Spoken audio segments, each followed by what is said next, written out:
الولد ده بيقرب من الراجل في الشارع بكل هدوء ويعرض يساعده، بس فجأة الراجل بيقلب عليه وبيضربه. الولد بيتعصب ويفتكر التنمر اللي كان بيتعرض له زمان، فيمسك مطرقة من الأرض ويضربه. الراجل يحاول يقاوم بس بيقع وبيفقد الوعي خالص. لي تانج بيستوعب إنه عمل مصيبة ومفيش رجوع، فيدخل في حالة رعب. في نفس الوقت ست عامية لابسة أصفر معدية عادي ومعاها كلب إرشاد كأن مفيش حاجة حصلت، بس الكلب بيشم الدم وبيتشد ناحيتهم. لي تانج بيكتم نفسه من الخوف لحد ما الست تمشي، بعدها بيجري يهرب فورا. في البيت بيحاول يغسل ايده كأنه بيغسل الذنب، لكن فجأة بيتخيل الراجل الميت بيحاسبه. بيفوق من كابوس مرعب، وساعتها يفتكر انه ساب المطرقة في مكان الجريمة. الغريب ان تاني يوم الشرطة ما لقتش المطرقة، وكمان مفيش كاميرات في المكان. المحقق جانج يروح يسأل في كشك قريب، وساعتها لي تانج بيكون شغال هناك وبياخده وبيسأله لو سمع حاجة. لي تانج بيحاول يمثل الهدوء ويفتكر اللي حصل. كان في راجلين شاربين وبيتخانقوا، وهو شاف واحد فيهم واقع وافتكره سكران فمشي،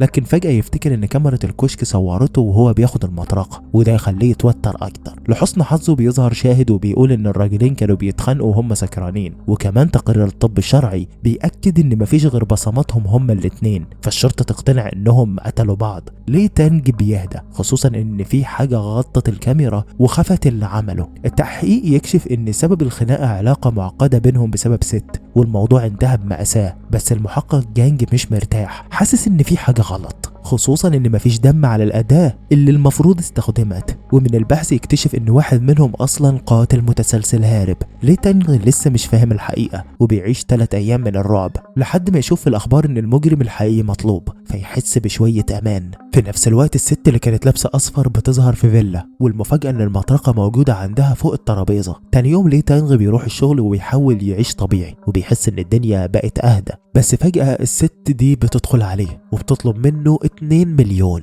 هو يتصدم، وهي تلمح انها مش عامية اصلا، وبتلمح انها عارفة كل اللي حصل. وساعتها لي تانغ بينهار تماما. اليوم اللي كان هادي يتحول لكابوس. يحاول يلاقي فلوس باي طريقة، يرجع موبايله اللي اشتراه، يطلب سلفة من مديره، بس في الاخر مش قادر يجيب المبلغ، وبيلاقي نفسه داخل في ورطة اكبر من الاول. لي تانغ يوصل لمرحلة اليأس، فيسرق دفتر توفير امه ويسحب كل الفلوس، وبكده يجمع 2 مليون. يروح يقابل الست زي ما اتفقوا، وهي بتحضر القهوة تعرف بنفسها باسم يو. هو مش مهتم بالكلام ويحط الفلوس قدامها وخلاص، بس المفاجأة انها بتطلب منه 2 مليون كل شهر. ولما بيستغرب تطلع له المطرقة بتاعته. ساعتها يفهم انه متورط للاخر. تبدأ تهدده بهدوء، عارفة كل حاجة عنه، عنوانه واهله، وكمان الدي ان ايه بتاعه في كل مكان عندها. يعني لو اتكلمت هو اول متهم، وحتى لو قتل غير متعمد مش هيهرب من سجن طويل. لي تانج يبان انه استسلم، لكن اول ما تغفل يضربها بالمطرقة ويقتلها، ياخد الفلوس والمطرقة ويهرب بسرعة. بعد كام يوم عامل توصيل يلاقي حاجة غريبة في الفيلا، والشرطة تيجي يكتشفوا صدمة اكبر. الكلب كان حافر حفرة، ويلاقوا جثتين مدفونين اهل يو نفسهم. يتضح ان الكلب طول ال3 ايام كان بيمسح كل الادلة، لعابه في كل مكان ومفيش اي بصمات، فالشرطة تقف تايهة ومفيش دليل يمسكوا عليه حد. قائد الفريق يشك في الكلب ويقرروا يخلصوا منه، وهم واخدينه. الكلب فجأة يهيج قدام بار من غير ما حد يفهم ليه. والمفاجأة ان لي تانج كان فوق بيشرب، وقريب منهم 2 شباب سكرانين بيعملوا مشاكل وبيعتدوا على ضابط. بعدها لي تانج يشوف في الاخبار ان يو نفسها كانت قاتلة، وساعتها يبدأ يربط كل اللي قتلهم كانوا ناس مش كويسين. في نفس الليلة يشوف الشابين وعليهم دم، وفجأة كل حاجة تتربط في دماغه. تاني يوم يتلاقوا مقتولين في شارع جانبي. لي تانغ يصحى في بيته وهو مش فاهم حاجة، ووشه كله دم، واضح انه عمل كده وهو مش في وعيه. يلاقي طوبة وسيجارة وورقة فيها رقم غامض. في نفس الوقت المحقق جانجي يكتشف من قريب يو انها كانت انسانة خطيرة جدا وماضيها كله اجرام. وهنا الصورة بتوضح اكتر. لي تانج دخل في سكة سودة، ومش بس بيهرب من جريمة، ده ممكن يكون بدأ يتحول لحاجة اخطر. بعد اللي حصل يكتشف ان يو كانت مضطربة جدا، اشترت 8 وثائق تأمين على حياة اهلها، وبعدها خططت لحادثة وموتتهم بنفسها. ابن عمها يكشف الحقيقة للمحقق جانج ويوري له آثار حروق في وشه لما يو رشت عليه مية مغلية، والأصعب انه فاكرها وهي مبتسمة ومبسوطة باللي عملته. المحقق جانج يبدأ يفهم قد ايه هي كانت خطيرة، ويروح يكمل تحقيقه في الجريمة التانية. في جنازة الضحايا واحد من الشباب منهارة وبتطلب بالقبض على القاتل، لكن في توتر واضح. جانج يوضح ان الموضوع مش بسيط. الولدين اللي اتقتلوا كانوا زمان متنمرين واعتدوا على بنت خلوها تموت نفسها. نفسها، والأغرب إن أهلهم كانوا بيدافعوا عنهم ومفيش أي ندم. مع الوقت جانج يحس إن اللي بيحصل شبه كارما، كل واحد بياخد جزاؤه. في نفس الوقت لي تانج يحاول يتواصل مع الرقم الغامض اللي لقاه، لكن أول ما الشخص ينادي باسمه يخاف ويقفل فورا، وبعدها توصل له مصيبة تانية، استدعاء محكمة. صاحب الكشك مبلغ عنه نصاب علشان اختفى بعد ما أخد فلوس. المحقق جانج يربط الخيوط ويلاحظ إن لي تانغ كان موجود حوالين كل الجرائم، فيبدأ يشك فيه. على جنب تاني أبو البنت اللي اتظلمت وخلصت على نفسها يعترف فجأة إن هو اللي قتل الولدين، بس جانج مش مقتنع، في تفاصيل كتير مش راكبة. بعد الضغط والخوف لي تانج قرر يسلم نفسه، يحط أداة الجريمة في الشنطة ويتصل بالشرطة وهم يطلبوا منه يجي القسم. في القسم الأب يحكي القصة، لكن الأدلة ضده ضعيفة، علامات الحرق مش من واحد بطل سجاير، وطريقة الضرب مش مناسبة ليه، فيتساب لعدم كفاية الأدلة. وهو خارج عربية تخبطه بس تعدي على خير، وبرضه يفضل متمسك إن هو القاتل. بالليل لي تانغ يحول فلوس لأمه وصاحب الكشك، وكأنه بيظبط كل حاجة قبل النهاية، لكن فجأة 2 حرامية يسرقوا الشنطة منه، ولما يلاقوها فاضية يرموا السلاح في النهر. كده كل الأدلة اختفت تماما، وكأن كل حاجة ضده وعاوزاه يكمل. في المستشفى الأب يفتكر الحقيقة، كان جاله رسالة من شخص مجهول يشجعه ينتقم، ولما راح لقى حد سبقه وخلص عليهم، وده كان لي تانج. بالصدفة الأب يقابل لي تانغ في المستشفى ويحاول يلحقه لكنه يقع. لي تانغ يساعده والأب يشكره، وبعدين يحذره إن الشرطة موجودة ويقول له يهرب. وهنا المفارقة، اللي كان بيدور على القاتل بقى بيحميه. لي تانغ يهرب والسيد كانج يفضل لوحده يفكر في بنته، وبعد ما يحس إن انتقامه اكتمل يقرر ينهي حياته ويلحقها. في نفس الوقت المحقق جانج يشوف لي تانج وهو بيهرب ويجري وراه، لكن فجأة المستشفى تكلمه إن حالة كانج سائت، فيضطر يسيبه ويروح. اختفاء لي تانغ يطول، وأخته تدور عليه في الشغل بس يطلع مختفي بقاله أيام. هي تسدد ديونه وصاحب الكشك يسحب البلاغ. تمر 4 شهور وفجأة مدعي عام يتقتل ويتلاقى مرمي في نهر، وده يرجع القضية تاني بقوة. الشرطة تعمل فريق خاص للتحقيق بس من غير أي نتيجة فيتقفل. جانج يمسك القضية لوحده ويقرر يستعين بهاكر اسمه روبن. روبن يحلل القضايا ويلاحظ فرق مهم، أول 3 جرايم شكلهم عشوائي، لكن جريمة المدعي العام كانت دقيقة جدا، وده معناه إن القاتل بيتطور. جانج يشك في روبن بسبب معلوماته الكتير، لكن ما يلاقيش دليل عنه فيسيبه ويراقبه. تاني يوم المفاجأة لي تانغ يظهر عند روبن بعد اختفاء 4 شهور. روبن يحذره إن جانج مراقبه فيمشي بسرعة، لكن للأسف شرطي يوقفه وجانج يلمحه ويؤمر بالقبض عليه. جانج يقتحم المكان ويتهم روبن ولي تانج إنهم شركاء، لكن روبن ينكر وجانج يفقد أعصابه ويضربه. الموضوع يقلب عليه، يكتشف إن روبن كان عامل بث مباشر، فجانج يتوقف عن العمل بسبب العنف. نرجع لورا شوية. بعد هروب لي تانغ من المستشفى كتب رسالة وداع لأهله واختفى. فضل يتنقل من مكان لمكان لحد ما قابل روبن في مترو. روبن كان أصلا بيدور على القاتل، ولما عرف إن لي تانغ هو ما خافش، بالعكس قرر يقرب منه. بعد ما درس جرايمه لاحظ إن كل ضحاياه ناس سيئة، وكمان الأدلة كانت بتختفي بشكل غريب. هنا روبن يقتنع بفكرة خطيرة، يبقوا زي أبطال ينظفوا المجتمع من الناس الوحشة. لي تانغ بدأ يصدق ده ويحس إن عنده قوة يميز بيها الشر. في يوم يدخل أوضة سرية عند روبن مليانة فلوس وسلاح وملفات، ياخد سلاح ويقرر يجرب بنفسه. يخطف مدعي عام، ولما يشوف موبايله يكتشف جرايم قذرة، يتأكد إن اللي بيعمله صح. ومن هنا لي تانغ يتغير بالكامل، ما يبقاش حاسس بالذنب خالص، يشتغل دليفري علشان يختفي وروبن يجيب له هوية جديدة. وخلال 4 شهور يقتل كذا مجرم ويبدأوا حربهم الخاصة. لي تانغ ينتقل لمدينة تانية ويشتغل في سوبر ماركت، وهناك يقابل بنت اسمها إنسيان، شكلها طيب بس واضح عليها الخوف من الرجالة. في يوم زبون يضايقها، لي تانغ يتدخل ويدافع عنها. في اللحظة دي يبدأ بينهم كلام ويبان إن في حاجة مشتركة بينهم، حاجة تقيلة بس مش باينة لحد. لي تانغ وإنسيان يقربوا من بعض بس كل واحد فيهم سايب مسافة، الاتنين شايلين ماضي تقيل ومش عايزين يتكلموا عنه. لي تانغ يحس إنه شافها قبل كده بس مش فاهم فين. يكتشف إن إنسيان كان ليها علاقة بشخص وحش وسرب فيديوهات خاصة ليها، فهربت وغيرت هويتها وبدأت حياة جديدة. في يوم واحد يفضل يبص لها بطريقة غريبة فتواجهه بعصبية، ويطلع زميل قديم ليها اسمه سانج مين يحاول يقرب منها وهي ترفض، بس بعد شوية يكلمها ويقول إنه في أزمة. بسبب تعاطفها توافق تقابله، يحكي لها إنه خسر شغله وحياته اتدمرت فتتأثر بيه، لكن الحقيقة انه كان بيكذب.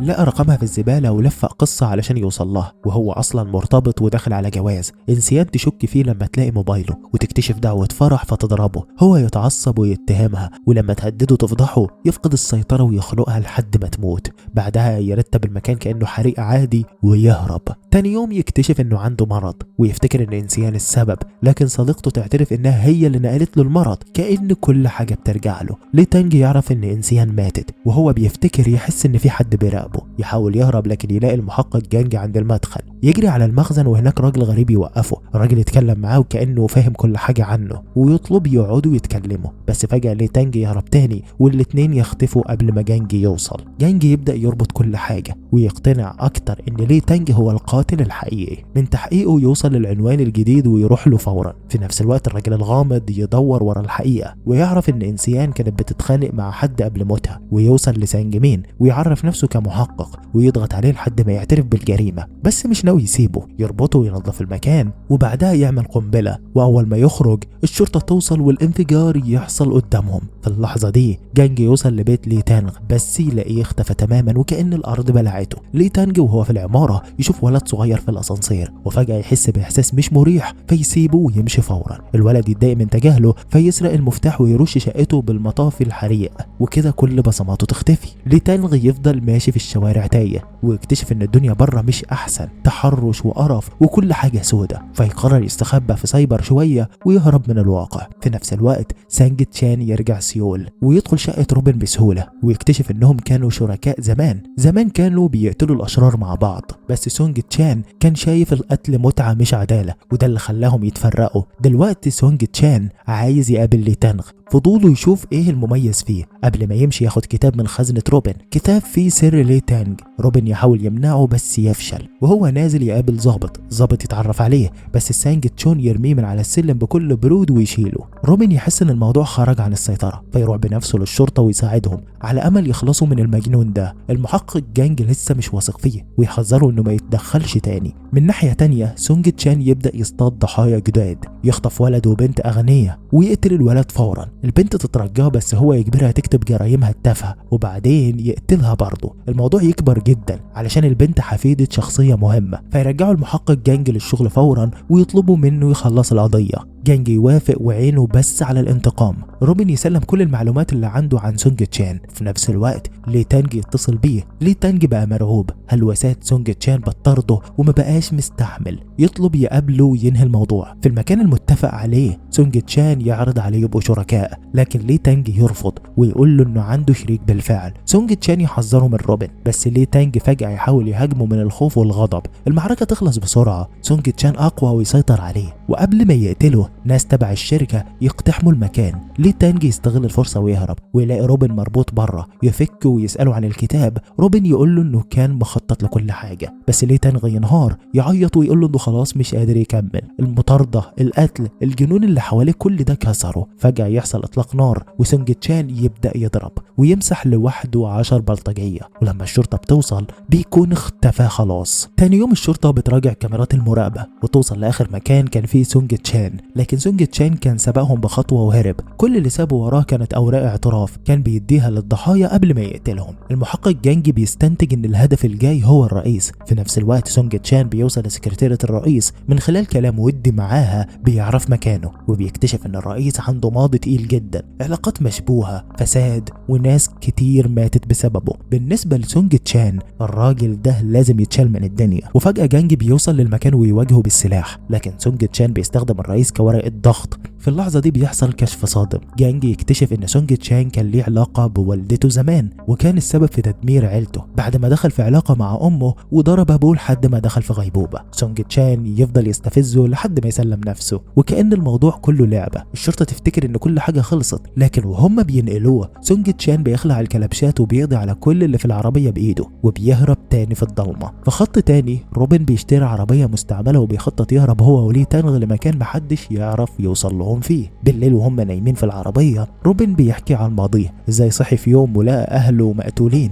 والشرطة قالت سرقة، بس هو كان عاوز ينتقم وما كانش قادر، لحد ما قابل سونج تشان وبدأ يمشي وراه. لي تانج بيسمع بس من غير ما يرد. تاني يوم وهم بيفطروا بيشوفوا اعلان عن سونج تشان، لكن الصدمة ان صورهم هم كمان ظهرت والشرطة صنفتهم مجرمين. لي تانغ يحس انه ضايع ومش قادر يصلح اي حاجة، فروبن يحاول يطمنه ويقرروا يهربوا سوا علشان يستخبوا يروحوا لعيادة الدكتور يعرف روبن، ومن هناك بيترتب تهريبهم. لكن وهم في الطريق للمينا روبن بيجيله اتصال من سونج تشان. سونج تشان كان بيضحك على الشرطة ورمى موبايله في عربية حد تاني علشان يضللهم، وبعدها راح للدكتور وعرف منه مكان روبن. روبن يحاول يحمي لي تانج فيكذب عليه ويقول انهم هيروحوا للمينا بعربيات مختلفة، لكن لي تانج اللي بدأ يشك فيه يحط جهاز تتبع على موبايله من غير ما يعرف. لي تانج يوصل للمينا فعلا، لكن روبن ما يظهرش لان الحقيقة انه ما راحش هناك اصلا، رجع سيول وقابل المحقق جانج وبلغه انه عارف مكان سونج تشان وطلب منه يتحرك بسرعة. في نفس الوقت سونج تشان بيروح المستشفى ومعاه ورد وبيزور والد المحقق جانج. جانج اصلا مش واثق في روبن وبيحاول يقنعه يسلم نفسه علشان يخفف الحكم، وفجأة يجيله اتصال من الدكتور والصدمة ان والده مات بعد ما حد شال عنه جهاز الاكسجين. جانج ينهار من الغضب ويقرر يستخدم روبن علشان يوصل لسونج تشان وينتقم. في الوقت ده لي تانغ يلاقي جواب وداع من روبن ويفهم انه ناوي يشيل كل التهم لوحده. بعد تردد بسيط يسرق موتوسيكل ويرجع لنقطة الاتفاق بينهم، واكتشف ان روبن رجع سيول. روبن من ناحيته بيحاول يقنع جانج يسيب لي تانج ويعرض عليه ادلة ان الناس اللي اتقتلوا كانوا فاسدين فعلا، لكن جانج بيرفض الفكرة دي تماما ومش مقتنع ان حد ليه حق يحدد مين يعيش ومين يموت. روبن يرد عليه بسؤال صعب، يعمل ايه الضعيف لما القانون بيحمي القوي؟ السؤال ده يسيب جانج ساكت ومش عارف يرد. في الاخر روبن يقنعه بخطة وبيوافق يساعده. بيوصلوا لمصنع مهجور وهناك روبن يقابل سونج تشان. سونج تشان يهدده يقتله الاول وبعدين يخلص على لي تانغ، وفجأة جانج يظهر ويوجه السلاح عليه، لكن المفاجأة الاكبر ان لي تانغ كمان يظهر رغم انه كان المفروض يهرب. المواجهة تبدأ بسرعة ولي تانغ يستغل اللحظة ويهجم بمساعدة روبن، لكن اثناء الاشتباك روبن بيتصاب برصاصة ويقع. لي تانغ ينهار وبيسأل سونج تشان ليه دخل في حياته. سونج تشان يعترف انه كان بيغير منه لانه شايف ان لي تانغ عنده احساس بالشر وكان عاوز يثبت انه مش مميز، في نفس الوقت مقتنع ان العالم محتاج ناس زيهم ينظفوا الفاسدين.